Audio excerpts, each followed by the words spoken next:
As well as being a place to live, castles are defensive structures. To make them easier to defend and supply, they are usually built in places which follow one or more rules. Woodland, partially surrounded by higher ground, is one of the last places to build a castle. But that is exactly what happened here. Join me to take a look around Ewloe Castle.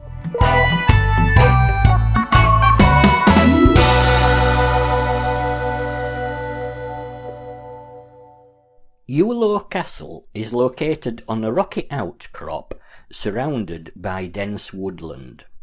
I'll be honest, there is no easy way to visit this castle. There are two main directions to approach the castle from. Both involve walking some distance, and proper walking boots are highly recommended. The castle is best approached from Wepre Park, which is what I did today. On my way up to the castle, I followed the Wepre Brook, which is a small stream running at the foot of a steep-sided woodland valley.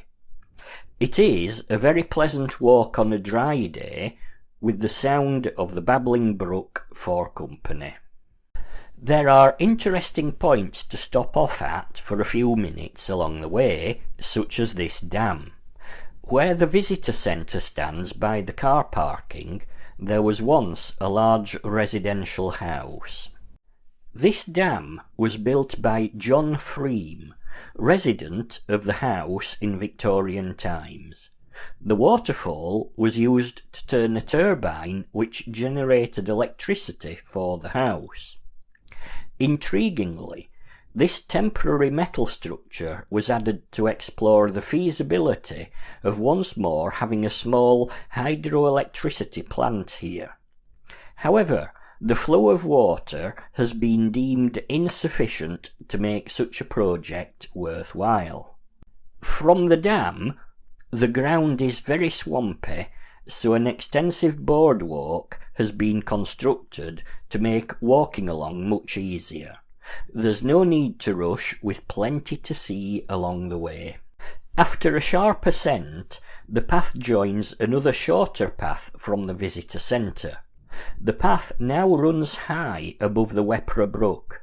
We soon pass what is locally known as Red Rocks, so called because the sandstone has a red coloration caused by oxidised iron minerals. The pathway meets with the Wepre Brook at this quaint bridge called Pont Aber. The bridge was originally located further up the valley and was rebuilt here in 1800. It is said that this is close to the spot where Owain Gwynedd, the Welsh prince, ambushed the troops of King Henry II in 1157. Henry's army was defeated completely, and Henry himself made a narrow escape avoiding capture. However, I've struggled to confirm this. Sometimes the battle is described as being fought in the wood of Harden, but it is also sometimes called the Battle of Coleshill, which is often marked on modern maps as being just outside Flint. Owain's army had made camp at Basingwork. It seems that both Henry and Owain could possibly have split their armies into two, which would make sense if there had been actually a battle at both Coleshill and here, which is close to Harden. From here, Ewloe Castle is signposted, and we begin a strenuous ascent up the valley side before reaching today's remains of Ewloe Castle.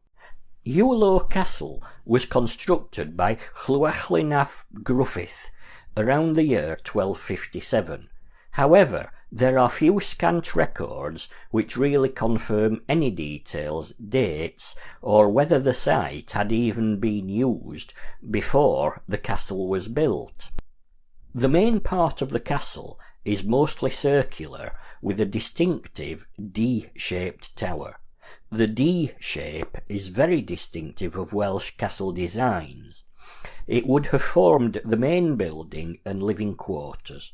The impressively tall tower is imposing even today. The main chamber or room would have been positioned level with where we can enter through the main entrance today. The dividing walls we see below would have been in a basement or cellar.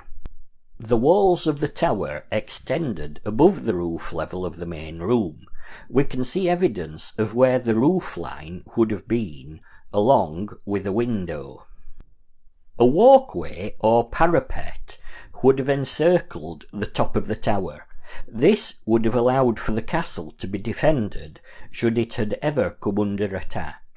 We can appreciate just how thick the walls of the tower are.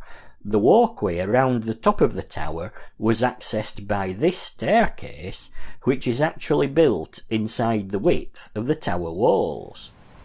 The remainder of the rock outcrop is where we find either an outer bailey or courtyard with a single round tower in one corner. Looking where the outer walls of the two distinct sections meet, it is clear that the two walls abut up to each other. This does suggest that the castle was perhaps built in two stages and/or with two distinctively separate areas. One of the most striking things today about Ewloe Castle is that it is in dense woodland. This was also true when the castle was built. The castle was close to the main route from Chester into North Wales, which had been used since Roman times and perhaps even before.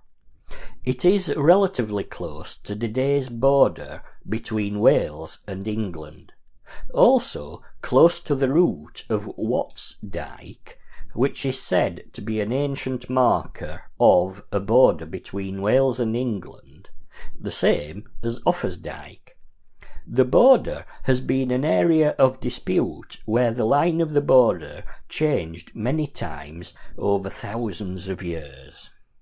The castle is built on a rock outcrop atop a small hill close to the confluence of two small rivers. Alongside part of the castle, the land drops away down a steep hillside to the dense woodland towards the river. The remainder of the castle is surrounded by land which is mostly higher than the castle itself. Having land which overlooks the site of a castle is not ideal from a defensive point of view, and building a castle in thick woodland also makes it somewhat easy to be attacked by surprise.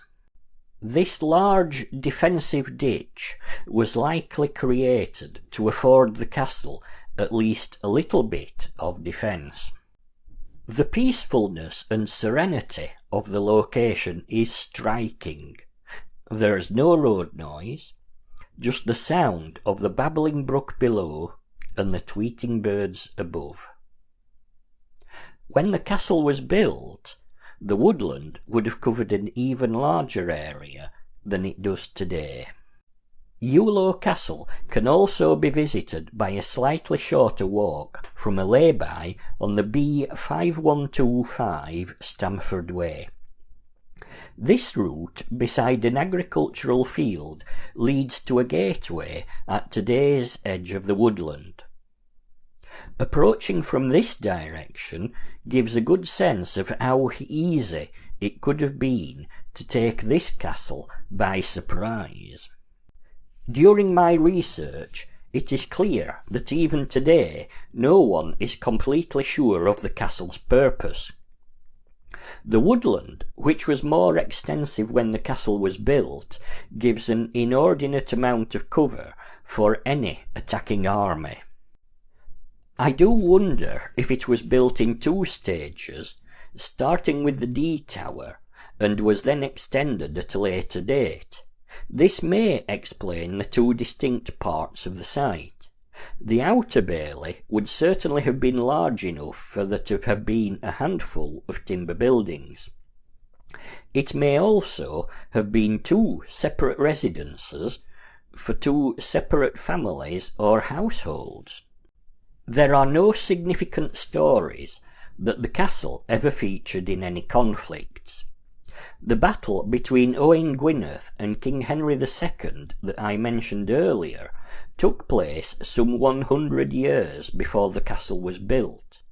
It seems likely that the castle was simply a residential purpose for someone significant, built to give regular security to those living there.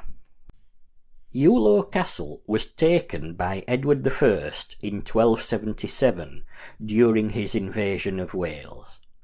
It seems that the castle was of no use to Edward, who was already building much more effective and useful castles at Flint and Rhuddlan.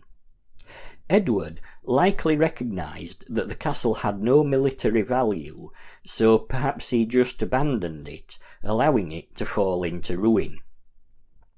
Records about Ewloe Castle have always been scant. In the Chester Plea Rolls, it is noted that most of Ewloe Castle was still standing in 1311, but that it was little importance. This record does confirm that it was built by Llewellyn ap Gruffydd in the corner of a forest. Ewloe Castle was in ruins by the end of the Middle Ages. A modern-day visitor to the castle may wonder why there is no rubble from the collapsed parts of the buildings. It was typical that once a castle fell into ruins and abandonment, that people would remove stones to use in other construction projects locally. Today, the castle lays in ruins. However, it is easy to see the distinctive D shape of the main tower with two sharp corners and a crescent shape at the opposite end. It's easy to appreciate the thickness of the walls, especially by climbing the internal stairway to the top of the tower.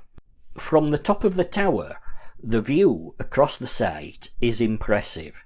It makes it easy to appreciate the surrounding land around the castle. Today, the castle is in the care of Cadw. The woodland is part of Wepre Park, which is managed by Flintshire County Council.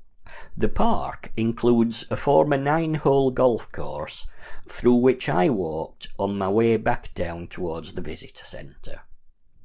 The course has now been extensively planted with trees, making a pleasant place to take a rest and perhaps even have a picnic. If you'd like to visit Ewloe Castle for yourself, entry is free of charge. The castle can be accessed at any time, every day of the year.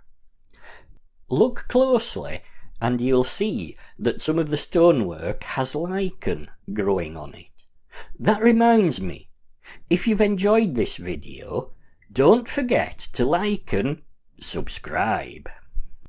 Why not take a one-day grand tour of a trilogy of Flintshire's secret and hidden castles? They're all very worth visiting, and the three of them make for a cheap but grand day out.